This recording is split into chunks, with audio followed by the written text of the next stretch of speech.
السلام عليكم ورحمة الله تعالى وبركاته. الحمد لله نحمده ونصلي على رسوله الكريم أما بعد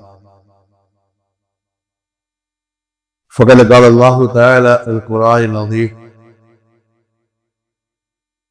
أعوذ بالله من الشيطان الرجيم بسم الله الرحمن الرحيم.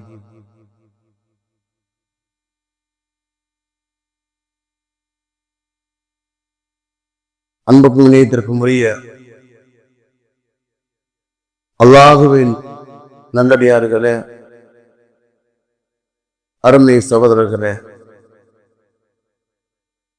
அல்லாஹுடைய பெரும் கருணையினால்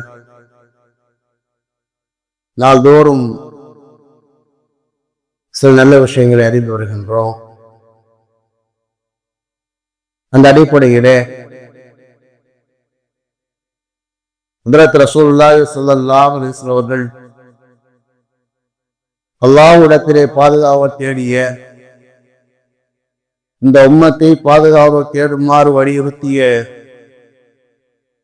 சில செய்திகளை அறிந்து வருகின்றோம். அந்த அடிப்படையிலே ஹஜ்ரத் அப்துல்லா இப்னு உமர் ரலியல்லாஹு தஆலா அன்ஹு அறிவிக்கிற ஹதீஸ் முஸ்லிம் ஷரீஃபினுடைய 2739வது ஹதீஸாக பதிவு செய்யப்படுகிறது. கான மின் துஆஇ ரசூலுல்லாஹி ஸல்லல்லாஹு அலைஹி வஸல்லம், கான மின் துஆஇ ரசூலுல்லாஹி ஸல்லல்லாஹு அலைஹி வஸல்லம், பெருமானார் ஸல்லல்லாஹு அலைஹி வஸல்லம் துஆவிலே இது இருந்தது. பெருமானார் துஆ செய்யும் நேரத்தில் இந்த துஆவை செய்வார்கள் என்பதாக சொல்லிவிட்டு அவங்க சொல்றாங்க, அல்லாஹும்ம இன்னி அஊது பிக்க மின் ஸவாலி நிஅமதிக, யா அல்லாஹ், நிச்சயமாக நான் உன்னிடத்திலே நீ எனக்கு கொடுத்த அருட்கொடை என்னை விட்டும் நீங்குவதை விட்டும் பாதுகாவல் தேடுகின்றேன். வ தஹவ்வுலி ஆஃபியதிக, என்னுடைய உடல் ஆரோக்கியம் விலகுவதை விட்டும் நீங்குவதை விட்டும் நான் பாதுகாவல் தேடுகிறேன். ஹவுல்னா மாறுவது, அந்த ஆரோக்கியம் என்பது ஆரோக்கியமற்ற தன்மைக்கு மாறிவிடுவது. பாதுகாவல் தேடுகிறேன். உன்னுடைய திடீர் பிடியிலிருந்து பாதுகாவல் தேடுகின்றேன். உன்னுடைய அனைத்து வகையான கோபத்தை விட்டும் பாதுகாவல் தேடுகிறதாக பெருமானார் சொன்னார்கள். இதை ஒரு செய்தி மட்டும் இன்ஷா அல்லாஹ் உங்களுக்கு நான் இன்று கூறுகிறேன். பெருமானார் ஸல்லல்லாஹு அலைஹி வஸல்லம் இந்த ஹதீஸிலே 4 விஷயத்தை விட்டும் பாதுகாவல் தேடினார்கள். முதலாவது என்ன கேட்கிறாங்க? மின் ஸவாலி நிஅமதிக, யா அல்லாஹ், நீ கொடுத்த அருட்கொடை என்னை விட்டும் நீங்குவதை விட்டும் பாதுகாவல் தேடுகிறதாக கேட்டார்கள். பொதுவாக ஒவ்வொரு மனிதனுடைய சிந்தனையிலேயும் இது இருக்க வேண்டும். என்னவென்றால், இந்த உலகத்திலே நாம் பெற்றிருக்கின்ற எல்லாம் அல்லாஹ் கொடுத்து, இந்த உலகத்தில நாம் பெற்றிருக்கின்ற எல்லாம் அல்லாஹ் கொடுத்து. அல்லாஹ் தன் திருமலை சொல்வார், வலக்கது ஜிதுமூனா ஃபுராதா கமா ஹலக்னாக்கும் அவ்வள மர்ரா. இந்த வருகத்தில் எப்படி நீங்க தனியாக வந்தீர்களோ அதுபோன்று தனியாகத்தான் நம்மிடத்தில் வருவீர்கள் என்று அல்லாஹ் தஆலா சொல்லிவிட்டார். இந்த உலகத்தில் வருகிற நேரத்திலே நாம் எப்படி வருவோம்? எதையுமே எடுத்துட்டு வரல. போகும்போது எதையாவது எடுத்துட்டு போக முடியுமா? எதையும் எடுத்துட்டு போக முடியாது. என்ன ஒரே ஒரு வித்தியாசம், வருகிற நேரத்தில் ஆரையின்றி வருகின்றோம். அது சின்ன பிள்ளை, யாரும் கண்டுக்கிற மாட்டாங்க. சிறுகிற நேரத்திலே கஃன் துணியோடு செல்கின்றோம். மானத்தை மறைக்க வேண்டும் என்ற ஆராத்தினால் கஃன் துணியோடு செல்கிறோம். அவ்வளவுதான், வேறு எதுவும் அல்ல. இஸ்கந்தர் துல்கர்னேன் குர்ஆனிலே அல்லாஹ் தஆலா 16வது சூரிலே சொல்லுவார், உலகாண்ட அரசர் மௌத்துடைய நேரத்திலே சொன்னார், என்னுடைய ஜனாசாவை கொண்டு செல்கிற நேரத்திலே அந்த சந்தூக்குக்கு வெளியிலே என்னுடைய 2 கைகளை வைத்து விடுங்கள் என்பதாக. எனவே இந்த மக்கள் பாடம் படிக்க வேண்டும். உலகத்தையே ஆண்ட அரசு இந்த உலகத்தை விட்டு செல்கிற நேரத்திலே எதையும் எடுத்து செல்லவில்லை என்ற பாடத்தை இந்த மக்கள் படிக்க வேண்டுமாக சொன்னார். உலகத்தையே ஆண்ட அரசர், உலகாண்ட அரசர்கள் 4 பேர், 2 முஸ்லிம்கள் 2 காஃபிர். காபிரான அரசர் யார்?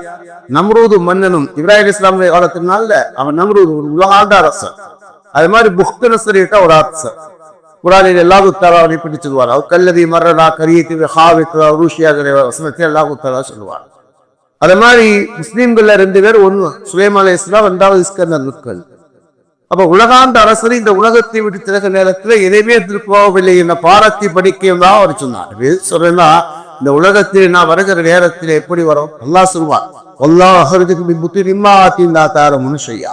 இந்த உலகத்துக்கு வருகிற நேரத்திலே எதையும் அறியாத வருகிறீர்கள். பார்க்கின்ற ஆற்றலை எல்லாம் கொடுக்கின்றான், கேட்கின்ற ஆற்றலை எல்லாம் கொடுக்கின்றான், சிந்திக்கின்ற ஆற்றல் எல்லாம் கொடுக்கிறான்.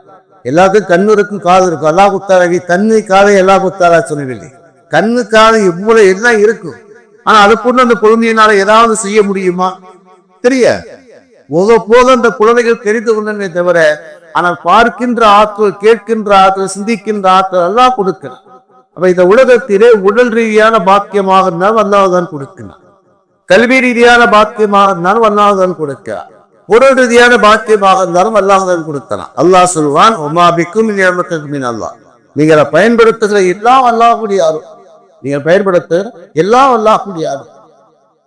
மனிதன் சுவாசிக்கின்ற காற்றிலே கூட ஒரு காற்று வெளியிலே வர வேண்டும், ஒரு காற்று உள்ள போகும்.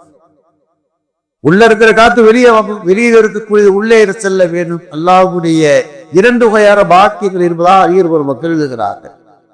அல்லாஹ் கேட்டார், தாவூத் அலைஹிஸ்ஸலாம் அல்லாஹ்வை கேட்டார், யா அல்லாஹ் நீ கொடுத்த அருள்பொடிகள்ல லாஹிர வ பாத்தினா, வெளிரங்கமான அருள்பொடிகளுக்கு நன்றி செய், அந்தரங்கமான பாக்கியத்துக்கு நன்றி செய்ய சொல்லுங்க. வெளிரங்கமான பாக்கியம்னா எங்களுக்கு எல்லாம் தெரியும், அந்தரங்கமான பாக்கியம் தான் என்ன?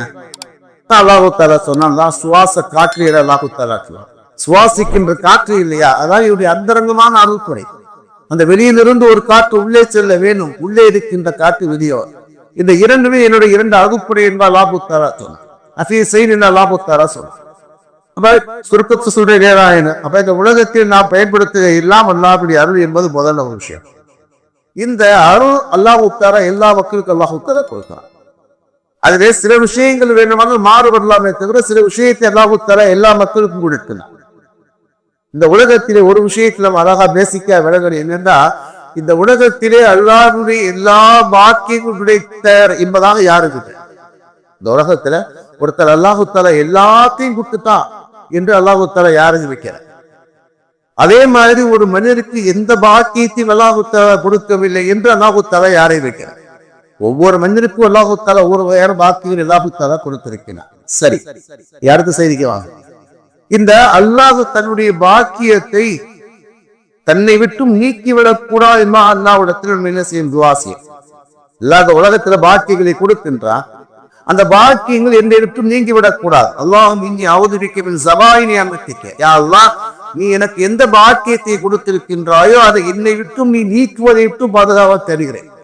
அதாவது நம்ம ஹயாத்தா இருப்போம், நம்ம மூத்தா போயிட்டது பிரச்சனை இல்லையா, நாம ஹயாத்தோடு இருப்போம். ஆனால் அந்த பாக்கியம் நம்மை விட்டு நீங்குவதை விட்டு பாதுகாவல் தேவை. ஏன்னு சொன்னால் ஒரு விஷயத்தை விளைவிக்கிறேங்க, இந்த உலகத்திலே பாக்கியங்கள் கிடைக்காதவர்களை விட பாக்கியங்கள் கிடைக்கப்பட்டு அது எடுக்கப்பட்டவர்கள் துர்பாக்கியசாலிகள். அது வேதனைக்குரிய விஷயம், வேதனைக்குரிய விஷயம். உதாரணமா ஒருத்தர் ஏழையாவே வாழ்றார், அது ஒரு பெரிய கஷ்டமா அவருக்கு தெரியாது. ஆனா ஒரு காலத்துல வசதியாக வாழ்ந்து அவர் வறுமைக்கு தள்ளப்படுகிறார்னு சொன்னார், அது மிகப்பெரிய துயரமான ஒரு நிகழ்வு. அல்லாத ஏற்படக்கூட அல்லாஹ் பாதுகாக்கணும். ஒருத்தர் வசதியா வாழ்ந்து பழகிட்டாரு, ஒரு கட்டத்துல வந்துட்டு எல்லாவற்றையும் இழந்து அவர் என்ன செய்கின்றார், ஒரு வறுமைக்கு வருகிறார்னு சொன்னா அதை அவனால ஜீரணிக்க முடியாது, அதாவது ஜீரணிக்க முடியாது. உங்க குழந்தை பாக்கியம் இல்லாமல் இருப்பதை விட பெற்ற குழந்தைகளை பறிகொடுப்பது பெரிய கொடுமை. அதனாலதான் குழந்தை பிறந்து இறந்து விட்டது என்று சொன்னால் அந்த உயிரை கைப்பற்றி செல்கின்ற மலக்கிடத்தில் அல்லாஹ் தஆலா கேட்கிறார், கபல்தும் சபர்த அப்தி, என்னுடைய அடியானுடைய மன மகிழ்ச்சியை நீங்கள் கைப்பற்றி விட்டு வந்தீர்களா? அந்த நேரத்தில் என்ன சொன்னான்? அவன் இன்னால் இல்லாஹ் சொல்லிவிட்டான், பொறுமையாக இருந்தான். அல்லாஹ் சொல்வார், குருஹு பைத்தன் வஸம்முஹு பைத்துர் ரஹம், அவனுக்கு ஒரு சொர்க்கத்திலே ஒரு விசேஷமான மாளிகையை கட்டுங்கள், அதற்கு பைத்துல் ஹம்து, புகழின் இல்லம் எல்லா பேர்வைகள் அல்லாஹ் தஆலா சொல்வான். எல்லா உயிரையும் கைப்பற்றிட்டு அவர் போறாரு. அல்லாஹ் அப்ப கேட்கறது இல்லை. உயிரை கைப்பற்றி வருகிற நேரத்தில் என்ன சொல்லுவான்னு கேட்கறது இல்லை. இறந்த குழந்தை இறந்து விட்டது, அந்த நேரத்திலே பெற்றோரில் என்னுடைய மனநிலை என்ன அல்லாஹ் கேட்கிறார். பொருந்தி கொண்ட மனிதத்தில் விசேஷமான சொர்க்கத்திலே மாளிகை அமைக்கப்படுவாங்க சொல்லுவாங்க. எதுக்கு சொன்னா, இந்த உலகத்திலே ஒரு பாக்கியங்கள் கிடைப்பதை, பாக்கியங்கள் கிடைக்காமல் இருப்பதை விட கிடைத்த பாக்கியம் அவரை விட்டு நீங்குவது என்பது கொடுமையாகும். அதனாலதான் குர்ஆன் ஓத தெரியாதவர்களை விட ஓதி மறந்தவர்கள் துர்பாக்கியசாலிகள், கடினமான தண்டனைக்குரியவா பெருமானா சொல்வார். குர்ஆனை யார் ஓதி மறக்கின்றாரோ அவர் கடும் தண்டனைக்குரியவா பெருமானா சொல்வார். அப்ப இந்த உலகத்திலே அல்லாஹ் கொடுத்த பாக்கியங்கள் நம்மை விட்டு நீங்கி விடாமல் இருப்பதற்கு நாம் அல்லாஹ் இடத்துல துஆ செய்ய வேண்டும் என்பது ஒன்று. இரண்டாவது விஷயம் கேட்டா, எப்போது அல்லாஹ் தஆலா அந்த பாக்கியத்தை எடுப்பான் அப்படின்னா, அல்லாஹ் தஆலா வேணும்னு எடுக்க மாட்டான். அல்லாஹு தஆலா வேணும் என்ற எந்த பாக்கியத்தை அல்லாஹு தஆலா இருப்பதில்லை.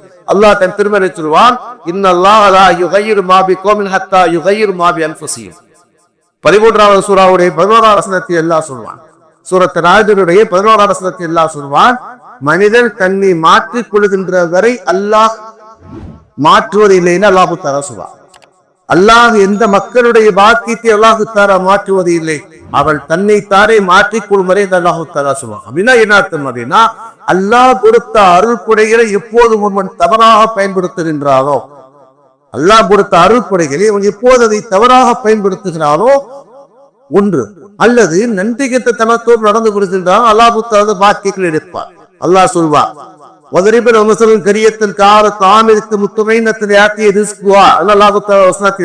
ஒரு கிராமத்தை பற்றி அல்லாஹ் தஆலா சொல்வார்.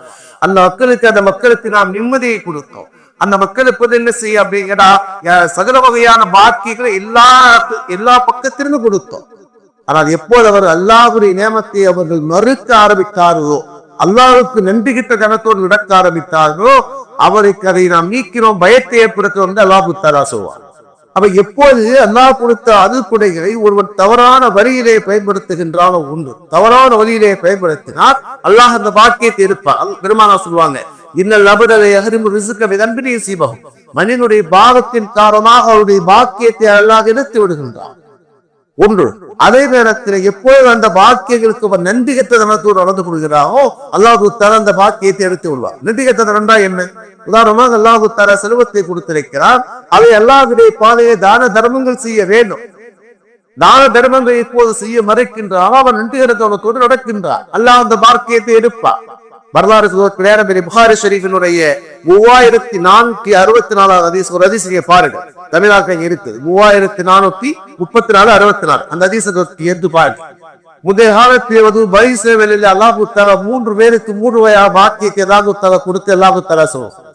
3 வகையான 3 வகையான பாக்கியத்தை அல்லாஹ் தஆலா கொடுத்தார். ஒன்னு அபரஸ், ஒரு தொழுநோயாளியாக இருப்பார். ஒரு தொழில்நோயாளியாக இருக்கக்கூடியவனுக்கு ஒரு மனக்கு வருவார். சுருக்கமா சொல்கிறேன், ஒரு முறைக்கு வருவார்.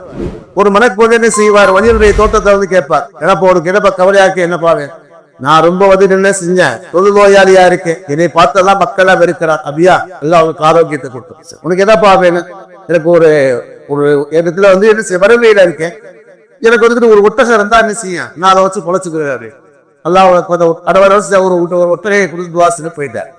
ரெண்டாவது ஒரு மனிதனிடத்துல போறார், அக்கறை யாருக்கு சொல்லுவாங்க அப்படின்னா வழுக்கை தலை. என்னப்பா ரொம்ப கவலையா இருக்கேன், எனக்கு என்னுடைய தலை வழுக்கையாக்கி எல்லாரும் கேள்வி பண்றாங்க, எனக்கு என்ன செய்யணும், நல்ல தோற்றம் வேணும், சரி எல்லாம் உனக்கு கொடுப்பானா, வேற என்னப்பா வேணும், நான் வறுமையில கஷ்டப்படுறேன், எனக்கு ஏதாவது ஒரு மாடு இருந்தா அதை வச்சு குறைச்சுக்கிறேன், ஒரு மாடு கொடுத்துட்டு வாசனை போயிட்டார். மூணாவது ஒரு கண் பார்வை வட்டத்துக்கு போவார். அப்ப அவன்கிட்ட கேட்பாரு, என்னப்பா ரொம்ப கவலையா இருக்கேன், எனக்கு கண் தெரியாத கஷ்டப்படுறேன் அப்படின்னு. அப்படியா, சரி எல்லாம் உனக்கு பார்வை கொடுப்பாரா, சரி என்னப்பா வேணும், ஒரு ஆடு இருந்தா வச்சு நான் புழைச்சுக்கிறேன், ஒரு ஆட்டை கொடுத்துட்டு போயிட்டார். சில ஆடுகள் கழித்து வருகிறார். வந்த பிறகுதான் அங்கு என்ன சேரும்போது அவர் ஏற்றப்படுவார். அல்லாஹ் அவருக்கு உடல் ஆரோக்கியத்தை கொடுத்தார், அல்லாஹ் செல்வத்தை கொடுத்துருக்கான், எனக்கு ஏதாவது உதவி செய்யணும், ரொம்ப கஷ்டப்படுறேன். அவன் சொன்னா அது அல்லாஹ் கொடுக்கவா இல்லை, நான் பரம்பரை பணக்காரன். அந்த வீச பாருங்க, அது நான் வந்து அல்லாஹ் கொடுக்கல, நான் எப்பவுமே வச்சு கூட ரொம்ப அழகானவே சில பேர் வந்தவழியை மறந்து பாப்பாங்க, அப்படியே மறந்துடுவான் சொல்லுவான், நான் வந்து ரொம்ப எப்போதே பெரிய பணக்காரன், என்னை பத்தி தெரியாது, நான் வந்து ஒரு பெரிய செல்வந்தாரங்க, அப்படியா அல்லாஹ்வுடைய கொலைகளை காக்குவானான்னு சொல்லிட்டு போயிடுறாரு. அவன் பழைய நிலைக்கு போயிடுவான். ரெண்டாவது உள்ளவர்கிட்ட இவர் கேட்பார், அப்போ தற்பெருமை பேசுவான், சரியா? கற்பிரம பேசும்போது பார்த்து அல்லாஹ் அவர் துவா செய்வார், பழையக்கு தருவான். மூன்றாவது வெளியுறவுல சொல்லும் போதுதான் கண்பார்வை விட்டு வந்து சொல்லுவாரு, அல்லாஹ் உனக்கு என்ன சொல்றது, ஆரோக்கியத்தை கொடுத்துருக்கான், ரிசுக்கு எல்லாம் பறக்க செஞ்சிருக்கா, எனக்கு ஏதாவது ஒரு உதவி செய்ய அப்படின்னா அப்பதான் வந்து அவன் சொல்லுவான், இந்த மாதிரி அல்லாஹ் தான் எனக்கு எல்லாத்தையும் கொடுத்தான். ஒரு காலத்தில் நான் கண்பார்வையற்றவனா இருந்து அல்லாஹ் எனக்கு பார்வையை கொடுத்தா, நான் ரொம்ப கஷ்டப்பட்டு அல்லாஹ் எனக்கு பெரிய ஆட்டு வந்து சொந்தக்காரன் ஆக்கிட்டான், அல்லாத கொடுத்தவங்க என்ன வேணுமோ எடுத்துக்க வேண்டுவா. அவதான் அந்த மலக்கு சொல்வாரா, நான் மலக்கு அல்லாஹை நீ சோதிப்பதற்காக அனுப்பி வைத்தா, உடைய இரண்டு சகோதரர்கள் தோற்று போனார், நீ ஜெயித்து அல்லாஹ் கொடுத்தார், உனக்கு நீ நிரந்தரமா ஆக்குவான் துவா செஞ்சு போனார். அவர் வந்து நிரந்தரமாக செல்வந்தராக இருந்தார். எடுத்து சொல்வார் கேட்டா, அல்லாஹ் கொடுத்த பாக்கியம் நீங்காமல் இருப்பதற்கு ஒன்று நாம் துவா செய்ய வேண்டும். இரண்டாவது, அல்லாஹ் எந்த பாக்கியத்தை கொடுத்தானோ அதை பாவச் செயலிலே பயன்படுத்தாமல் நன்றி கிட்ட தரத்தோடு நடக்காமல் இருந்தார். அல்லாஹ் அந்த பாக்கியை நிரந்தரமாக்குவதா பெருமானா சொன்னார். இரண்டாவது செய்தி இன்ஷா அல்லாஹ் நாளை கூடு. இதை கேட்டவங்களை கிடைக்கிறார். சுபாவானி சுபாக்கல்லாஹ் ஷஹது அல்லா இலாஹ இல்லா அன்த அஸ்தக்ஃபிருக வ அத்தூபு இலைக். ஆமீன். சுப்ஹான ரப்பிக ரப்பில் இஸ்ஸத்தி அம்மா யசிஃபூன் வ ஸலாமுன் அலல் முர்ஸலீன்.